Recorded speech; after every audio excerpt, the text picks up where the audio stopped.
What is going on, guys? In today's video I will show you the top 5 most broken builds in Path of Exile 2 0.3 update. This patch has completely changed the meta with the new Elemental Infusion system, ascendancy reworks, and a bunch of balance changes that made some builds absolutely insane. So today I will break down each build, how it works, why it is so strong in this current patch, and how can you put it together for yourself, no matter if you are starting fresh or already pushing the endgame. And remember, if you want to try any of these builds out, then check my links in the description for their path of building and the full build guides.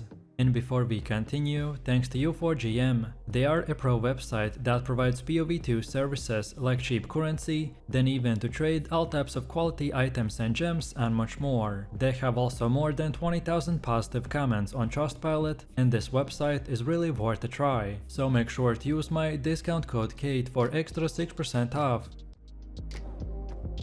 So first up, we've got the multi-element sorceress build, which is a Stormweaver setup that takes the full advantage of the new Elemental Infusion system. This build is an absolute powerhouse once it gets going, and what makes it especially broken is just how smooth the transition is, going from the early campaign leveling into a full-blown endgame caster. When you're first starting out, you're just a regular sorceress, using the fireballs, frostbolts or the sparks like everyone else. But the moment you unlock infusions in around Act 3, the build transforms.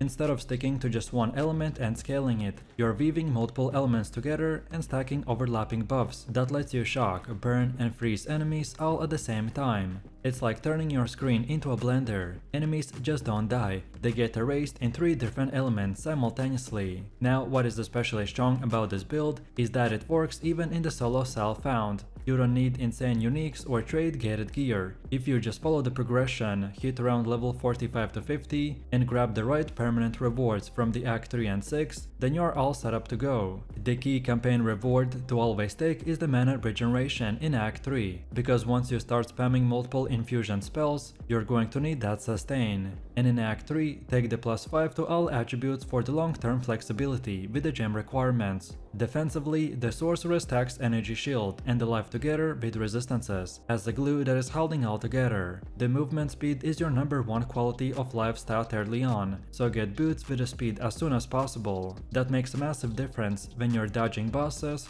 or just rushing through the acts. Then for weapons, your staffs are your best friends as the league starter, since they roll with massive stat bonuses, but later on you can transition into a wand and a shield setup for a good balance of damage and tankiness. As for uniques, you don't need them, but if you're lucky enough to drop boots that boost energy shield recharge, or the new unique wand with the spell damage and the chaos resistance, the leveling process becomes ridiculously easy. Even so, the whole build is designed to stand out on its own, without requiring special jobs. By the time that you're in the maps, this build will feel like cheating. You've got overlapping shocks for your lightning skills, freezes from your cold spells, and ignite ticking from your fire damage. Bosses just crumble when all 3 effects stack at once. And then there's the ascendancy path, permanent infusions for the guaranteed buffs, plus the new arcane mana tanking mechanics that lets you take damage to mana before life. Even without regeneration, you're borderline immortal. This build is broken not just because of its damage, but because it does everything. It's tanky, it's fast, and it scales insanely well into the endgame. If you want a caster that can carry you through the league without needing a perfect gear, then this is the one.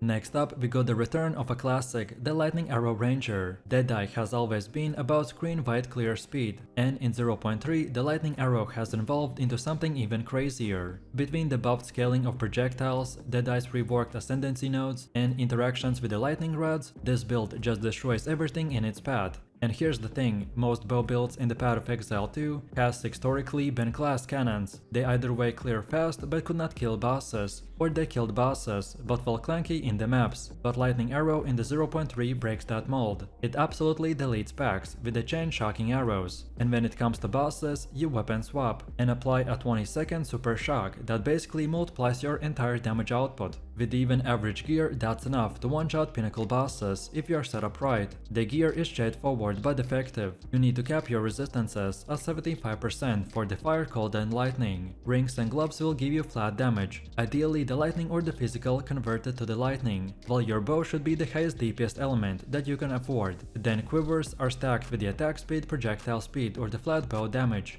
And don't forget about the evasion gear for survivability. So chest, boots and gloves should lean into that balance of your defense. Then as for the Deadeye's ascendancy progression, Gathering Winds into the point blank, then into the endless ammunition. The Gathering Winds will give you permanent tailwind, which makes you feel like you're zooming across the screen. Then the point blank will fix the single target problem, and endless munitions will just add more projectiles to scale your clear speed even further. In the maps you basically just run around and press lightning arrow. The heralds and the lightning rods will do the rest. Against tougher rares you might need to drop a rod or two, but most enemies won't even get close to you. Bossing is where you see how broken this build really is. Precast your arrows, swap to your shock weapon, hit the boss with the massive 20-second shock, and then spam lightning arrow until their health bar evaporates. This build truly makes farming feel effortless. And honestly, it's probably the best bow build that Path of Exile 2 has ever seen.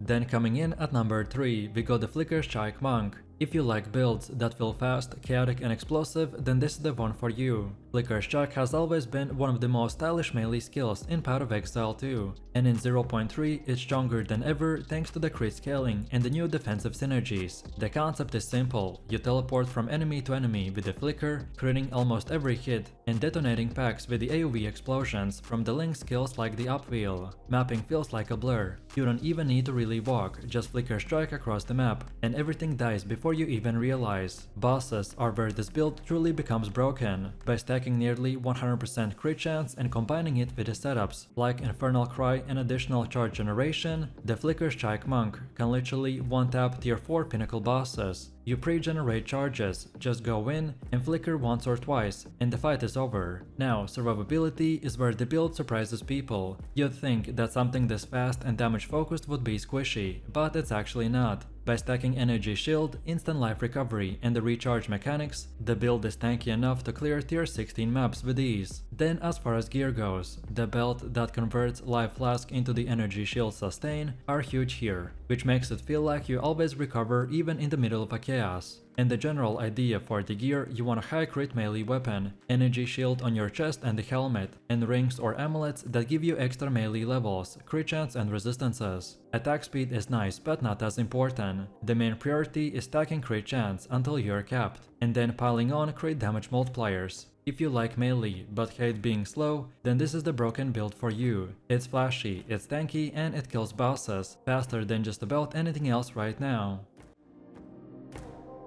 At number 4, we got the Volcanic Fissure Warrior build, which is a setup that turns the ground itself into a weapon. This one is a bit more methodical compared to the last two, but don't let that fool you. Once it's online, it absolutely melts both packs and bosses, with overlapping fissures that erupt under enemies' feet. The gameplay loop revolves around the Forge Hammer as your main setup. You throw the hammer, recall it and then throw it again. Every impact leaves behind fissures that explode shortly after. Against single targets, you combine that with the Ancestral Cry and the other buffs, and then walk around to trigger additional fissures with your footsteps. It's a simple but devastating rotation that scales ridiculously well into the endgame. Defensively, this build is all about stacking resistances and spirit to sustain through the big slams. Once you unlock the upgrades like replacing certain supports with the Volcanic Fissure specific multipliers, then your single target rotation becomes almost unfair. Even bosses with multiple faces don't stand a chance, because the fissures keep triggering damage as you move. The build shines especially in mapping, because every slam you do will leave behind a fissure that chains into the other enemy. It's one of those skills that feels great when you play it, because you're not just hitting once, you're leaving behind a trail of destruction everywhere you go.